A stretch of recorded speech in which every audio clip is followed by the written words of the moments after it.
Hi guys! Magluto tayo ng ginataang puso. Ayan. Tapos, ako ganito ng konting karne. Karneng baboy. Ayan lang. Halagang 60 agad to ang konti. Tapos yung puso, itong dalawa, 55. Grabe ang haligaw na mga bilihin.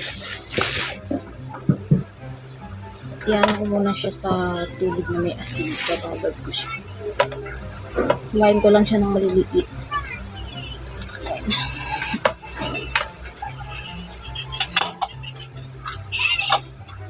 Tanggalin ko yung ibang parts kasi matigas to. Tagal ko lang din nakatikim nito. Siguro mga 2 years na.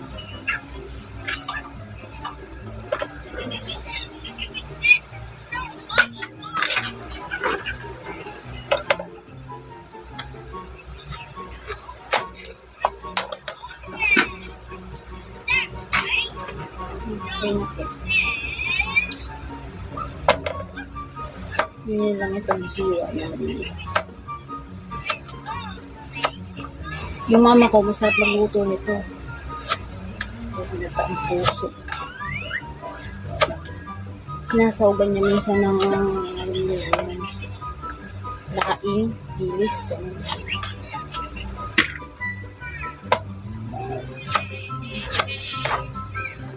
Dudurog naman ito mamaya eh.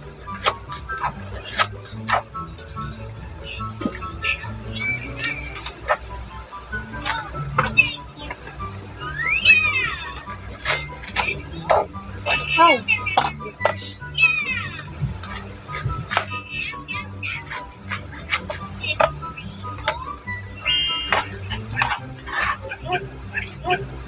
Huling nagluto ako nito ay 2021 pa.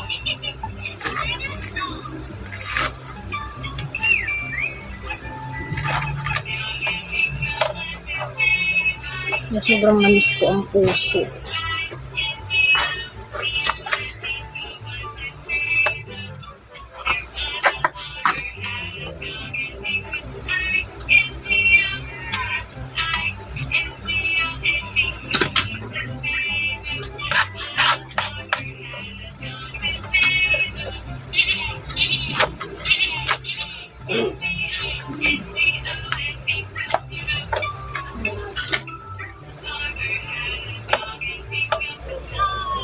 Lagyan ko muna siya ng asin, konting tubig. Para mababad siya. Habang nag-iwala ko ng mga ingredients.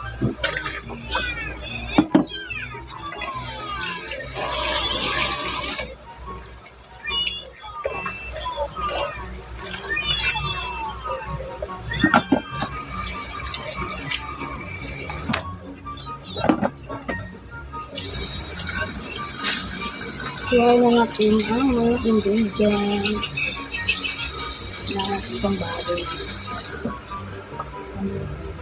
Iwain ko lang siya maliliit. Puro na naman ito. Hindi na siya makahiwa.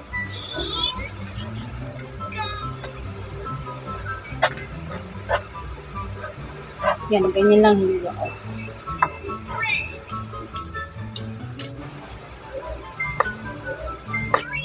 Itong aming ulam ngayon ay nasa 160 ang halaga. 160. Kasi nagdala ko ng 200. Ang natira ay 40. 40 mahigit pa rin. 43 yata. Yan. Kasi pag nagmamalengke talaga ako, magdadala lang ako ng 200. Budget na yun. Ulam namin maghapon. Kasi pag magdala ka ng sobra, mapaparami ang bili mo eh. Bibili ka pa ng mga kung ano-ano. Kaya, magdadala lang talaga ako ng 200 lang. Kung ano lang yung mabili ko sa 200, yun na yun. Eh sabi ng tawa ko, Sawa na daw siya sa paulit-ulit na paksiw, prito. Ay, sabi ko ay magginataang puso kami ngayon.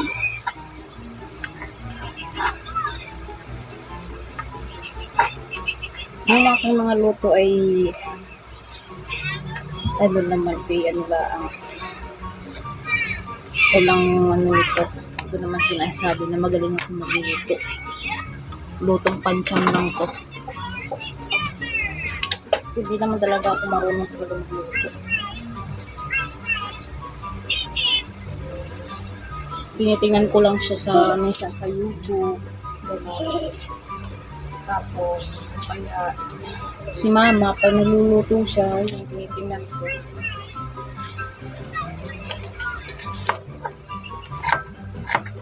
Hindi naman talaga ako tagal ito.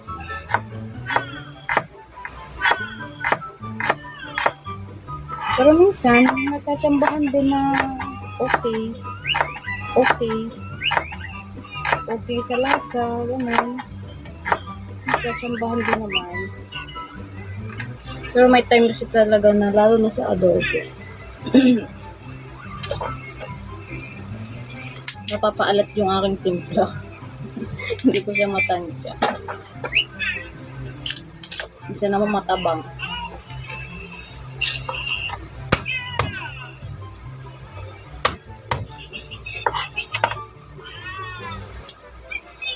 Ito nga pala yung aking gata. Isang basong gata, 25 pesos.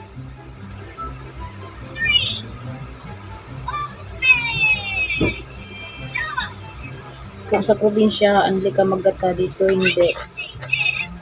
Binibili ang gata with 5 pesos to 30. Tipid na tipid pa yun. Kaya ang ginagawa ko pag nagluluto ako ng ginataan, napakuluan ko muna sa tubig. Para paglagay ng gata, yung paluto na siya. Yung para may, creamy ba? Ayan. Pwede na ang ating mga ingredients.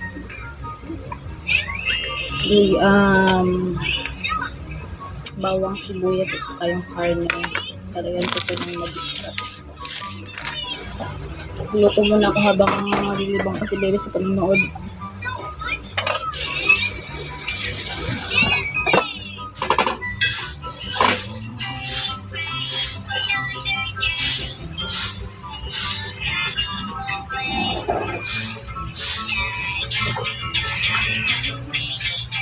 Ingredients.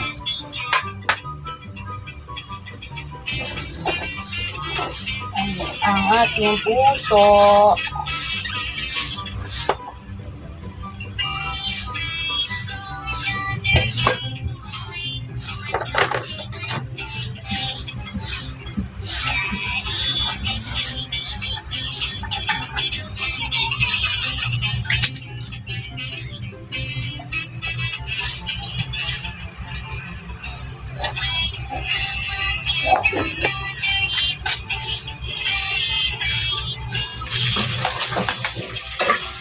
Bawang sibuyas.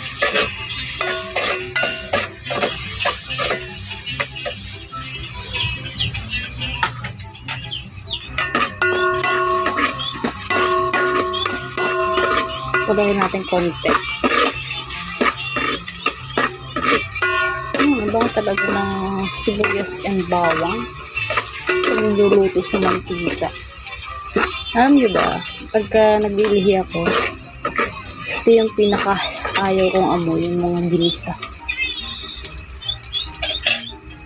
Ayaw ko ng mga ganyan talaga. Lagyan na natin yung yung baboy. Anuin muna natin yung sangkot sa konti.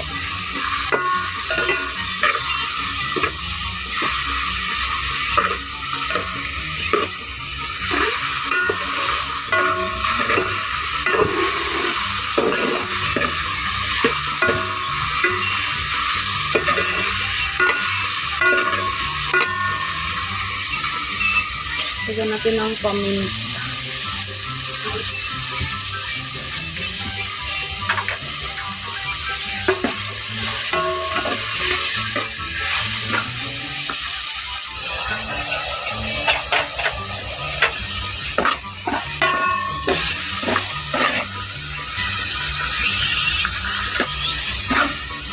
Ayan, nilagay ko na yung ano, puso. Tapos, pagkakaluan.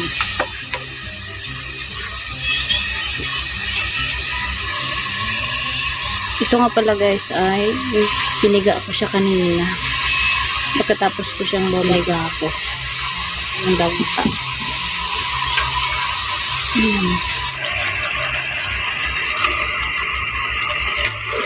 Lagyan ko na ito ng masarap sa konting asin. Bali okay na siya sa alat. Kuluan ko pa. Tapos mamaya, ilalagay ko na yung kanyang gata. Bango-bango niya. Amoy puso talaga siya. I miss this. Ha? Init. Pa? Ayun o. Oh, init yan. Dito ka dali.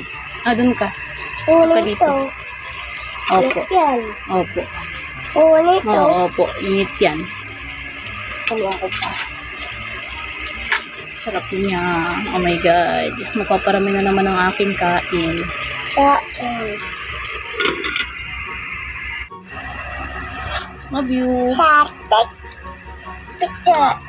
Tingnan mo na ba nagluluto pa. Love you.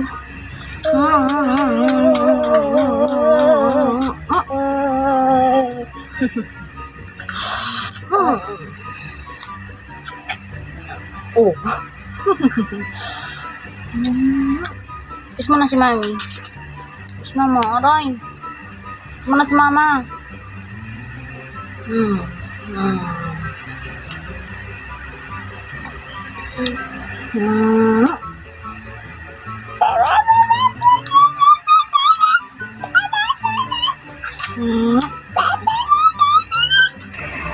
Lagay natin ang ating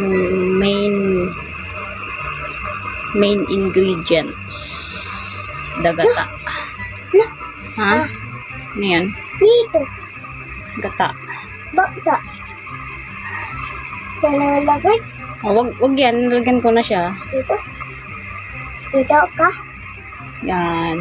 Ha? Dito. Ang main ingredients ay gata. Yan. Another pakulo. Another pakulo to.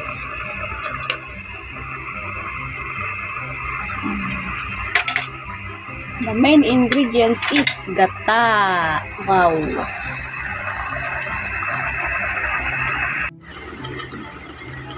Yan na po siya. Pinapakuluan ko po sa mahinang-mahina na apoy. Look, oh. Sarap niya, oh. Try ko haluin, oh.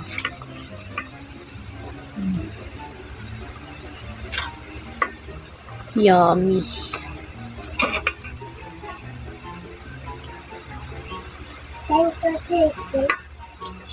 Medyo kulang siya sa gata, pero okay na yan. Ang mahal kasi ng gata. Mas lalagyan ko siya ng konting suka.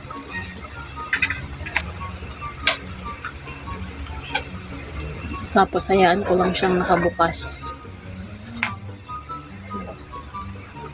Lapit na maluto.